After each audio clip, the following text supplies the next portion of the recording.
ഇന്ന് തന്നെ ഡൗൺലോഡ് ചെയ്യൂ. കാണൂ നിങ്ങളുടെ ഫേവറേറ്റ് ഷോസ്. പ്രിയങ്കയുടെ തിരിച്ചുവരവ് ഒരുപാട് പ്രശ്നങ്ങൾ ഉണ്ടാക്കും. ഉണ്ടാവുമല്ലോ. അവളെ എന്തായാലും ഈ കണിമംഗലത്തേക്ക് കയറാൻ ഞാൻ സമ്മതിക്കില്ല. പക്ഷേ എനിക്ക് തന്റെ കാര്യം പേടി. അടിച്ചവനെ തിരിച്ചടിക്കാതെ നിലനിൽക്കാനും പറ്റില്ല.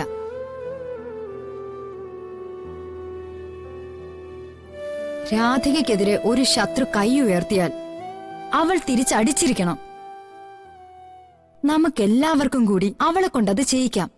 Don't worry.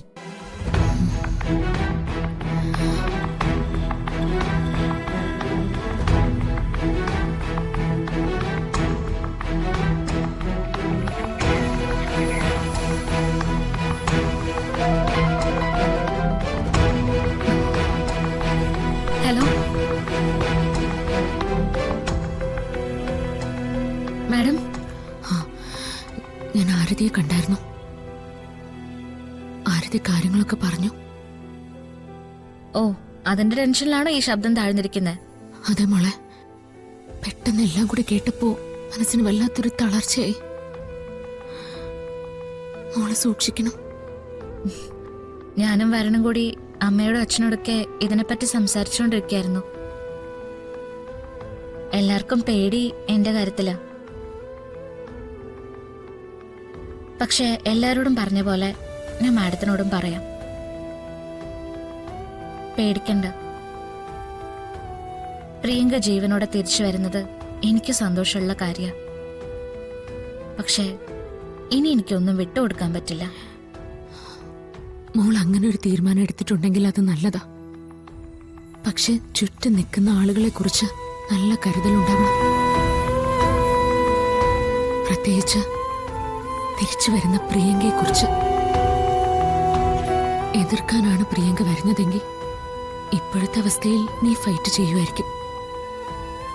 പക്ഷെ സ്നേഹിച്ചുകൊണ്ടാണ് അവളുടെ വരവെങ്കിൽ നീ കുഴഞ്ഞു പോവും. ചുറ്റും നിൽക്കുന്നവരെ വിശ്വസിച്ചതിന്റെ പേരില് ചതിവ് പറ്റിയൊരു ജന്മം എന്റേത്. ജന്മന ആ സ്വഭാവം മോക്കം കിട്ടിക്കാണില്ലേ? അല്ല അല്ല, അതെങ്ങനെ ജന്മന എനിക്ക് ആ സ്വഭാവം കിട്ടുന്നത്? ഫിദ മാഡാണോ എന്നെ പ്രസവിച്ചേ?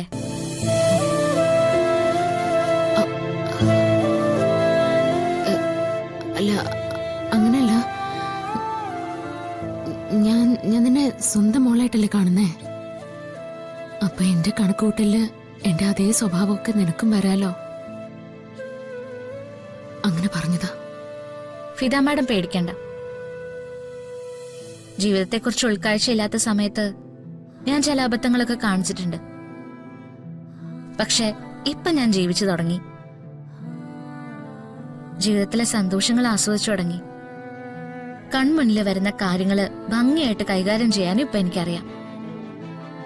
എപ്പോഴും പ്രാർത്ഥിക്കണം, എല്ലാവരെയും കൂടെ നിർത്തണം. ഈ അമ്മയ്ക്ക് അതേ പറയാനുള്ളൂ. മോൾ ഫോൺ വെച്ചോ?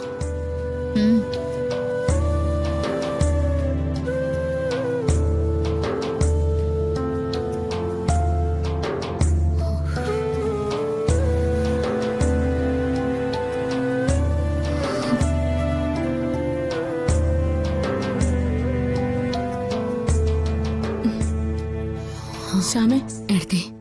ഞാൻ മോളോടാ സംസാരിച്ചോണ്ടെന്ന്. എന്നിട്ട് എന്ത് പറഞ്ഞു രാധിക? അവള് നല്ല ധൈര്യത്തിലാ. പ്രിയങ്ക തിരിച്ചു വന്നാലും അവളൊന്നും വിട്ടുകൊടുക്കില്ലെന്നാ പറയുന്നേ. ആ ധൈര്യം വരണമൊക്കെ കൊടുക്കുന്നുണ്ടാവേ. രാധികയുടെ വരുണിന്റെ ജീവിതം സന്തോഷത്തോടുകൂടി നീങ്ങുന്ന കണ്ടപ്പോ ഒരുപാട് സന്തോഷിച്ചതാ ഞാൻ. പക്ഷേ വിധി എന്നും അങ്ങനെയാ. ശ്യാമയുടെ സന്തോഷങ്ങൾക്കൊന്നും ഒരുപാട് നീളമില്ലല്ലോ. ഓരോന്നായി ദുരന്തം എപ്പോഴും ഇങ്ങനെ തലയ്ക്ക് മുകളിലല്ലേ.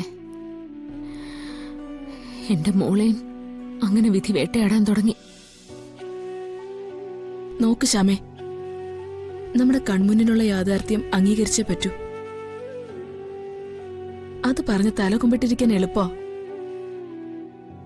പക്ഷേ അതിനേക്കാൾ നല്ലത് അത് നേരിട്ടോളാന്ന് രാധിക പറയുമ്പോ അവളുടെ കൂടെ നിൽക്കാന്നുള്ളതാ. ശ്യാമയ്ക്ക് പറ്റിപ്പോയ അബദ്ധം അവൾക്ക് പറ്റാതിരിക്കട്ടെ. അവളുടെ ജീവിത സാഹചര്യങ്ങള് അവള് തന്നെ നേരിട്ട് തോൽപ്പിക്കട്ടെ.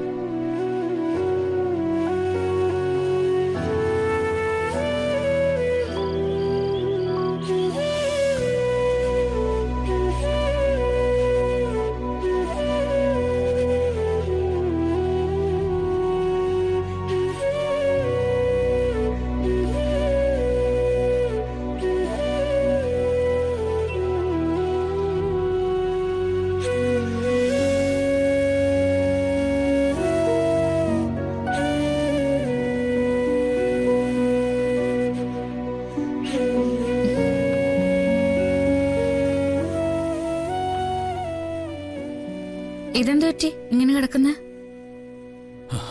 എടോ, എനിക്ക് നല്ല ടെൻഷനുണ്ട്. ഈ പ്രിയങ്കയുടെ തിരിച്ചുവരവ് ഒരുപാട് പ്രശ്നങ്ങളുണ്ടാക്കും. ഉണ്ടാവുമല്ലോ. അവളെ എന്തായാലും ഈ കണിമംഗലത്തേക്ക് കയറാൻ ഞാൻ സമ്മതിക്കില്ല. പക്ഷേ എനിക്ക് തന്റെ കാര്യം പേടി. തനിക്ക് അവളെ എതിർക്കാൻ പറ്റില്ല. താൻ ചിലപ്പോ തളർന്ന് അങ്ങനെയൊന്നും ഉണ്ടാവില്ല. അങ്ങനെ തളർന്നു വീഴുന്ന ഒരു രാധിക ഉണ്ടായിരുന്നു. അവള് മരിച്ചു പോയില്ലേ?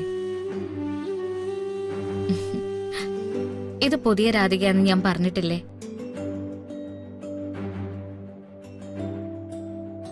മരിച്ചെന്ന് കരുതി എന്റെ അനിയത്തെ തിരിച്ചു വരുന്നതല്ലേ? എന്റെ കുടുംബത്തിലെ എല്ലാരും സന്തോഷിക്കുന്ന പോലെ ഞാനും സന്തോഷിക്കും.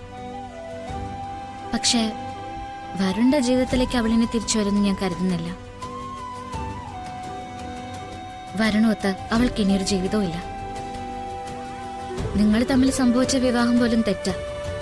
അതിപ്പോ നമ്മൾ തിരുത്തി, നമ്മുടെ വീട്ടുകാർ തിരുത്തി, കാലം തിരുത്തി.